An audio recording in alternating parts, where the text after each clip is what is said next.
We don't see them for who they are. Like, you put people in a box. So you're like, okay, well, I relate to, let's say Dwayne and I, we relate on this level of like, I write a blog and he writes a blog. And so we're fellow bloggers. And that's why I really like this guy. Like, he's amazing because he blogs about a lot of the same things I blog about. But then the minute that he does something that I dislike or I disagree with, he's not the person I thought he was. He's a terrible human being. He's a, right. And you're like, well, he's still the same guy. You just never saw past the blogging because that is where you related to him as a human being.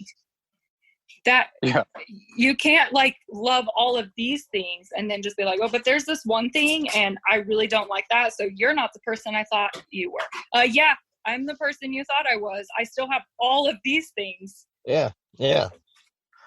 They're still there.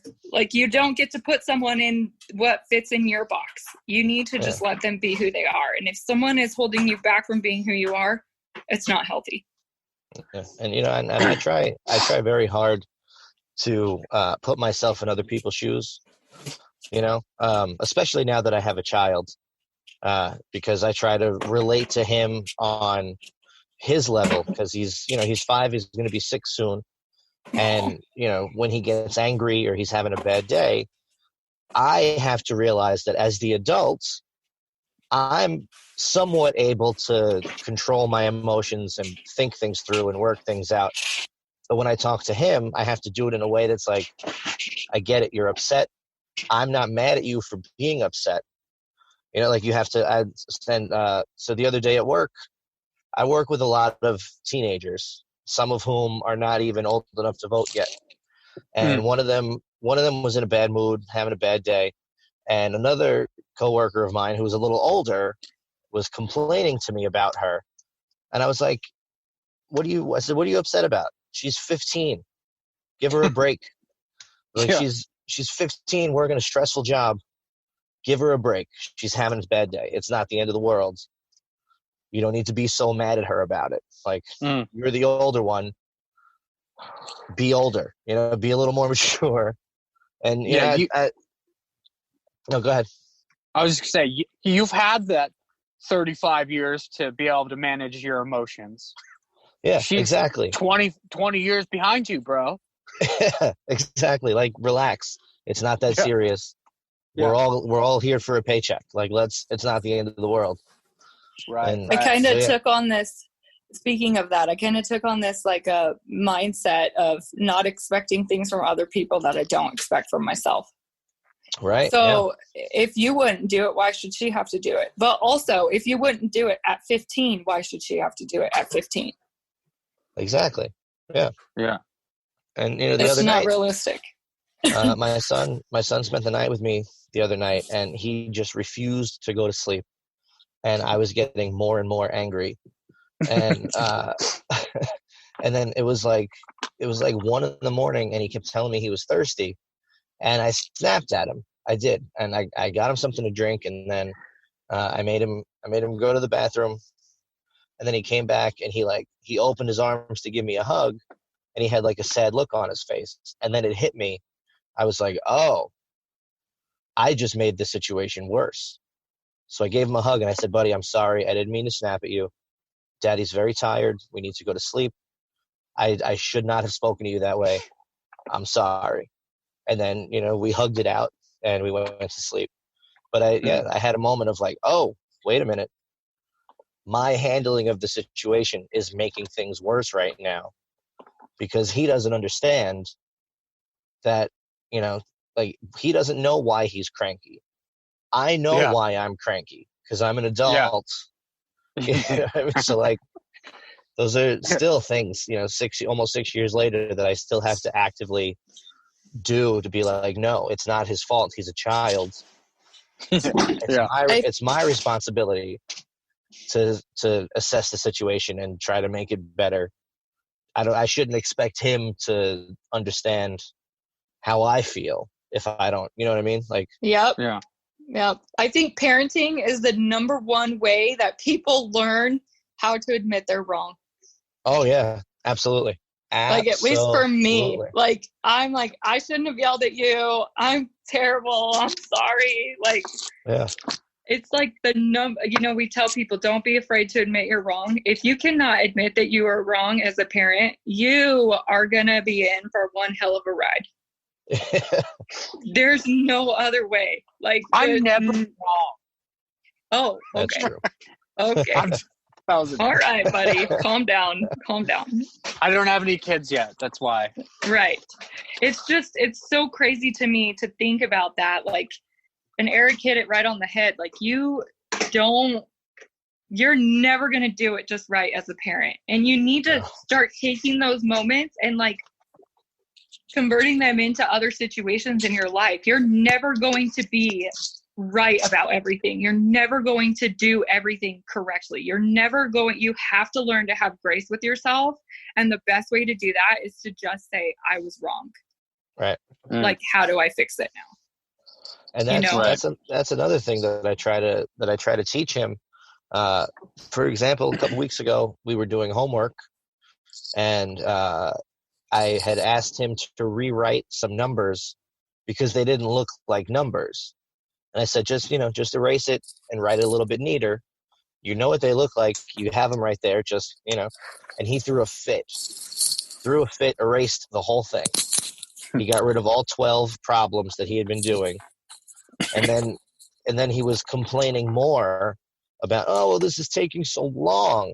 And I looked at him and I said, well, that's your fault.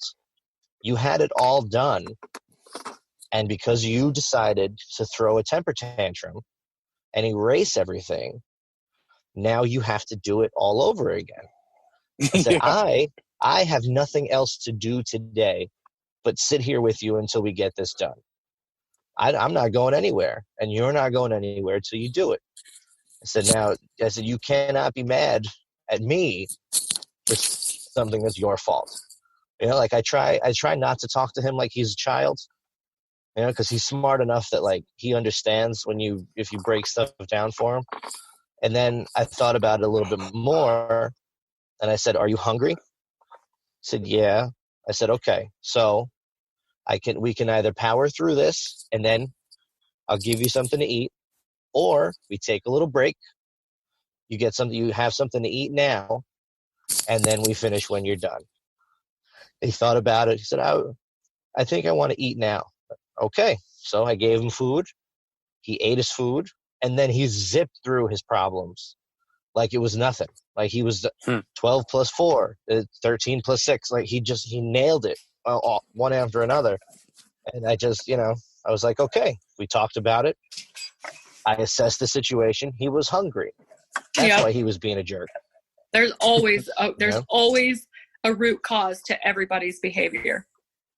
Yeah. So now, let me ask you: Do you think that me explaining to him that he was mad at himself because he chose to erase all the stuff and now he has to work longer?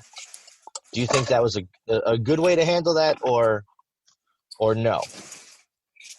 I think did I do that right? Do you think?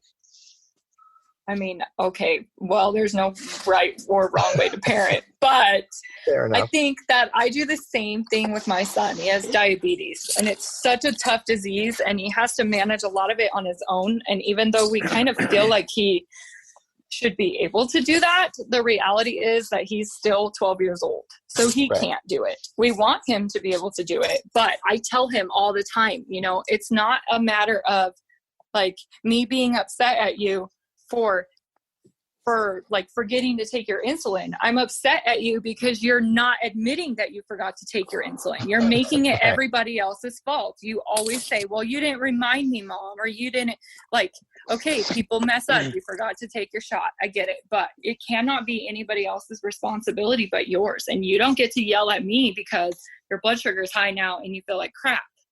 Right. Like and I think that's how I approach it with my kids too. Like, I came home today, instant rage mode, because I asked them to make sure that they cleaned up after themselves. That's my only expectation at my house. Just I don't even give them chores. Just pick up your messes. That's it. I came home and they did not pick up their messes, but they had been eating cereal on my white couch. Oh.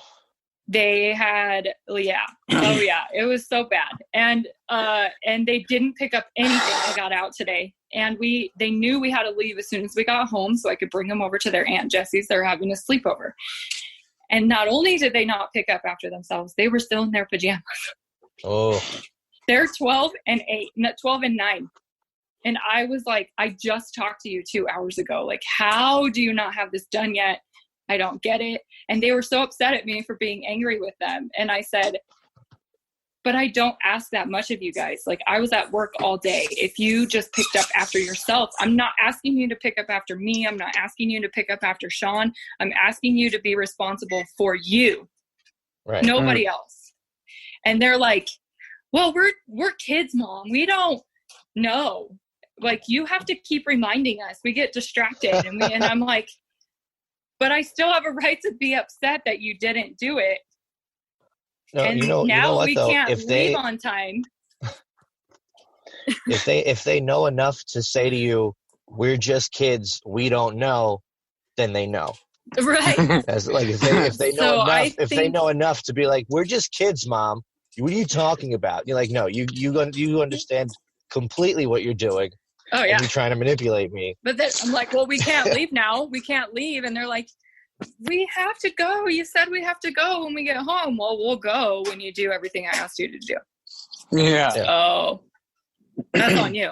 Like, maybe you should have just done it like I asked you to. And I know that's a lot. Like you said, it seems like a lot to put on a child, but I studied early childhood development for a year in college. And I can tell you right now that if you're giving your kids tasks that are appropriate for their age, it is not wrong to expect them to be capable of doing it and to hold them accountable for doing it. They need to understand like the natural consequence of things. Like, if I didn't complete a task at work, my boss would hold that against me, not anybody else. Yeah. She wouldn't be responsible for it. That's for sure. And exactly. I don't think there's no age too young to start teaching them that. So I think it's good that you made him. I think it's good you made him power through it and do it on his own. All right, well, good, cool. Because sometimes I think I'm doing the right thing, and then I think about it later. And I'm like, oh, should I have? He's so little. But then I go, no, he's little, but he's not stupid. Yeah, like he's a smart kid. So smart, in fact, that I worry that he's already smarter than I am. Right.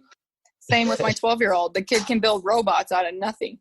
Yeah. Like, how did you get that thing to move? He's like, oh, you just attach this to this light switch, Mom. And I'm like, what? But you're telling me that you don't remember you can't eat cereal in the living room? Right. What? Exactly. Parenting is tough business, but they do whatever they can. I feel like they try to see where the line is. So they'll push sometimes to be like, well, maybe since we have to leave right away, we can get away with it today. Nope. Like I've told my son on countless occasions, I'll say, oh, well, I guess you don't want to go see grandma today. Well, no, I want to go see grandma. Okay, well, then you need to fix your attitude, because I'm not bringing this version of you to your grandmother's house. So you need to sit and think about who you want to be today. That's a really good way of putting it. You're not going to bring this version of you to grandma's house. It's like a really good way to put it. I never thought about wording it like that, but it's like, I constantly tell my kids, like, I'm working towards being like the best version of myself. And then, but then I just tell them, like, drop your attitude. What is that? Yeah. That's not, it doesn't make sense to them, to their little brains. So now you can bring this into your parenting thing. This version of you. Yeah, this version of you is not a version I'm okay with. Let's be our best version of ourselves today. Yeah, exactly. It's not a bad way to approach things in any aspect of your life. Like, kids are the future, and if we don't teach them how to love themselves first and like want to be the best version of themselves, then they're gonna go through the same shit I went through. Yeah, absolutely. And I'm determined to break the cycle. I know what it's like. I know what it's like to have a father who doesn't care. So maybe maybe I overcompensate sometimes with him, but I do also feel like I try to, like, it's not, I tell my ex-wife all the time, I go,